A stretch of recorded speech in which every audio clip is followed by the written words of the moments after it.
Welcome to A Year of War and Peace. I'm your host, Brian E. Denton. A Year of War and Peace is a daily, year-long, chapter-by-chapter reading of and meditation on Leo Tolstoy's epic novel, War and Peace. In these videos and podcasts, you'll be treated to a free reading of one chapter per day of the novel, plus a reflective essay I've written individually tailored to that day's chapter. These readings are offered for free, though if you'd like to support me, you can do so in one of three ways. First, you could purchase my ebook, A Year of War and Peace. It features the entire novel, plus all of my reflective essays, and it's only $2.99 on Amazon.com. You could also become a patron at patreon.com/BrianEDenton. If you sign up there, you'll receive a sonnet once a month, plus a link to an ebook of my collected sonnets. Finally, if you like, you can make a one-time donation to my PayPal account. The email there is brianedenton@gmail.com. You can also use that email to contact me. I'd be happy to hear from you. Your support is greatly appreciated. Today's reading and reflection is on Chapter 216. Chapter 216. On returning to Gorky after having seen Prince Andrew, Pierre ordered his groom to get the horses ready and to call him early in the morning, and then immediately fell asleep behind a partition in a corner Boris had given up to him. Before he was thoroughly awake next morning, everybody had already left the hut. The panes were rattling in the little windows, and his groom was shaking him. "Your Excellency! Your Excellency! Your Excellency!" he kept repeating pertinaciously, while he shook Pierre by the shoulder without looking at him, having apparently lost all hope of getting him to wake up. "What, has it begun? Is it time?" Pierre asked, waking up. "Hear all the firing?" said the groom, a discharged soldier. "All the gentlemen have gone out, and His Serene Highness himself rode past long ago." Pierre dressed hastily and ran out to the porch. Outside, all was bright, fresh, dewy, and cheerful. The sun, just bursting forth from behind a cloud that had concealed it, was shining, with rays still half broken by the clouds, over the roofs of the street opposite, on the dew-besprinkled dust of the road, on the walls of the houses, on the windows, the fence, and on Pierre's horses standing before the hut. The roar of guns sounded more distinct outside. An adjutant, accompanied by a Cossack, passed by at a sharp trot. "It's time, Count, it's time!" cried the adjutant. Telling the groom to follow him with the horses, Pierre went down to the street to the knoll from which he had looked at the field of battle the day before. A crowd of military men was assembled there. Members of the staff could be heard conversing in French, and Kutuzov's gray head in a white cap with a red band was visible, his gray nape sunk between his shoulders. He was looking through a field glass down the high road before him. Mounting the steps to the knoll, Pierre looked at the scene before him, spellbound by its beauty. It was the same panorama he had admired from that spot the day before, but now the whole place was full of troops and covered by smoke clouds from the guns, and the slanting rays of the bright sun, rising slightly to the left behind Pierre, cast upon it through the clear morning air penetrating streaks of rosy, golden-tinted light in long, dark shadows. The forest at the farthest extremity of the panorama seemed carved in some precious stone of a yellowish-green color. Its undulating outline was silhouetted against the horizon and was pierced beyond Valovio by Smolensk high road, crowded with troops. Nearer at hand glittered golden cornfields interspersed with copses. There were troops to be seen everywhere, in front and to the right and to the left. All this was vivid, majestic, and unexpected. But what impressed Pierre most of all was the view of the battlefield itself, of Borodino, and the hollows on both sides of the Kolocha.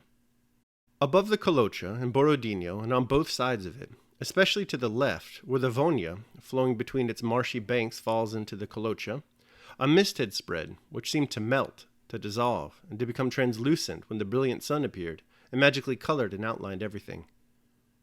The smoke of the guns mingled with this mist, and over the whole expanse, and through that mist, the rays of the morning sun were reflected, flashing back like lightning from the water, from the dew, and from the bayonets of the troops crowded together by the river banks and in Borodino. A white church could be seen through the mist, and here and there the roofs of the huts of Borodino, as well as dense masses of soldiers, of green ammunition chests and ordnance. And all this moved, or seemed to move, as the smoke and mist spread out over the whole space, just as in the mist-enveloped hollow near Borodino, so along the entire line outside and above it, and especially in the woods and fields to the left, in the valleys and in the summits of the high ground, Clouds of powder smoke seemed continually to spring up out of nothing, now singly, now several at a time, some translucent, others dense, which, swelling, growing, rolling, and blending, extended over the whole expanse. These puffs of smoke, and strange to say, the sound of the firing produced the chief beauty of the spectacle. Puff! Suddenly a round compact cloud of smoke was seen merging from a violet into gray and milky white, and boom! Came the report a second later. Puff, puff! And two clouds arose, pushing one another and blending together, and boom, boom! Came the sounds confirming what the eye had seen. Pierre glanced round at the first cloud, which he had seen as a round compact ball, and in its place already were balloons of smoke floating to one side, and puff! With a pause. Puff, puff! 3, and then 4 more appeared, and then from each, with the same interval, boom, boom, boom, came the fine, firm, precise sounds in reply. It seemed as if those smoke clouds sometimes ran and sometimes stood still while woods, fields, and glittering bayonets ran past them. From the left, over fields and bushes, those large balls of smoke were continually appearing, followed by their solemn reports, while nearer still, in the hollows and woods, there burst from the muskets small cloudlets that had no time to become balls, but had their little echoes in just the same way. And the frequent cackle of musketry, and it was irregular and feeble in comparison with the reports of the cannon. Pierre wished to be there with that smoke, those shining bayonets, that movement, and those sounds. He turned to look at Kutuzov and his suite, to compare his impressions with those of others. They were all looking at the field of battle as he was, and, as it seemed to him, with the same feelings. All their faces were now shining with that latent warmth of feeling Pierre had noticed the day before, and had fully understood after his talk with Prince Andrew. "Go, my dear fellow, go, and Christ be with you," Kutuzov was saying to a general who stood beside him, not taking his eye off the battlefield. Having received this order, the general passed by Pierre on his way to the knoll. "To the crossing," said the general coldly and sternly, in reply to one of the staff who had asked where he was going. "I'll go there too, I too," thought Pierre, and followed the general. The general mounted a horse a Cossack had brought him. Pierre went to his groom, who was holding his horses, and, asking which was the quietest, clambered onto it, seized it by the mane, and turning out his toes, pressed his heels against its sides, and, feeling that his spectacles were slipping off, but unable to let go of the mane and reins, he galloped after the general, causing the staff officers to smile as they watched him from the knoll. All right, that concludes my reading of chapter 216. I will now proceed to my reflection on the same. A Year of War and Peace, Day 216. Love and Beauty in a Latent Heat. Charles Dickens, eternal king of English letters, wrote the book on selfless sacrifice. That book, of course, is the magisterial A Tale of Two Cities, and its selfless character is the jackal, Sidney Carton. Carton is an interesting guy. He's initially presented as a drunken and bumbling young man, albeit very intelligent, kind of like Pierre, wouldn't you say? Throughout the novel, Carton falls deeper and deeper in love with Lucy Manette, a young woman in love with another man, Charles Darnay, who bears a striking resemblance to our man Carton. Lucy and Charles marry and have children. Later, as the terrible storm of the Reign of Terror settles over France, Darnay returns to that country in order to help a free man imprisoned by the French revolutionaries. While there, Darnay is arrested and accused of being an émigré aristocrat. He is an émigré aristocrat, so naturally he's sentenced to death. Sidney Carton, recognizing that his own body and life is cheap compared to the happiness of a family, drugs Darnay, switches clothes with him, and assumes his position under the guillotine.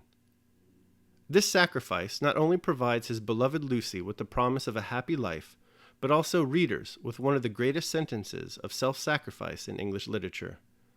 "It is a far, far better thing that I do than I have ever done. It is a far, far better rest that I go to than I have ever known." Today, Pierre shows a similar disregard for his own body and life as he voluntarily follows Russian soldiers into battle. Pierre's path differs from Carton's in that Pierre isn't putting his life on the line for love, but rather for beauty. It's an odd beauty, to be sure, as we'll see. First, Pierre wakes up late. After dressing himself, he takes to the knoll overlooking the field of battle. The armies are amassed, the cannons are firing. He is transfixed, spellbound by the beauty he beholds. But it's not the pastoral countryside he finds so alluring. It's the puff and boom of cannon fire and the men amassed to slaughter each other. This, we're told, is the chief beauty of the spectacle Pierre is so enraptured with. It's so seductive, in fact, that he follows a dispatched general down into the puff and boom of the battlefield. To understand why Pierre finds this madness so beautiful, we must return to day 211 of our reading. In that chapter, Pierre notes something special in the passing visages of the Russian soldiers. Quote, all he had seen that day, all the significant and stern expressions on the faces he had seen in passing, were lit up for him by a new light. He understood that latent heat, as they say in physics, of patriotism, which was present in all these men and all they had seen, and this explained to him why they all prepared for death so calmly, and as it were, light-heartedly. End quote. In today's chapter, Pierre sees the same look on the faces of Kutuzov's suite. It's enough to inspire him to follow them into battle, something he is wholly unprepared for. Keep this look in mind as we move forward in the reading. This intangible, unknowable, unmeasurable essence is what animates the bottom-up, emergent order of war Tolstoy will argue, contrary to the great man theory, that truly drives the course of history.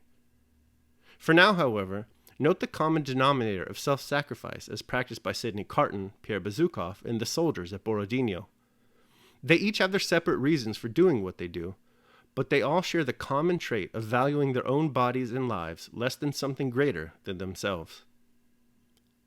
Daily meditation. But now be not ignorant of this. This body is not yours, but it is clay finely tempered. Epictetus, The Discourses. All right, that concludes my reading of and reflection on chapter 216 of War and Peace. I hope you enjoyed it. Thanks so much for listening with me. Remember that if you'd like to support me, you can do so either by purchasing the ebook, A Year of War and Peace, becoming a patron at patreon.com, or making a one-time donation at PayPal. The links to all that are down below in the show notes.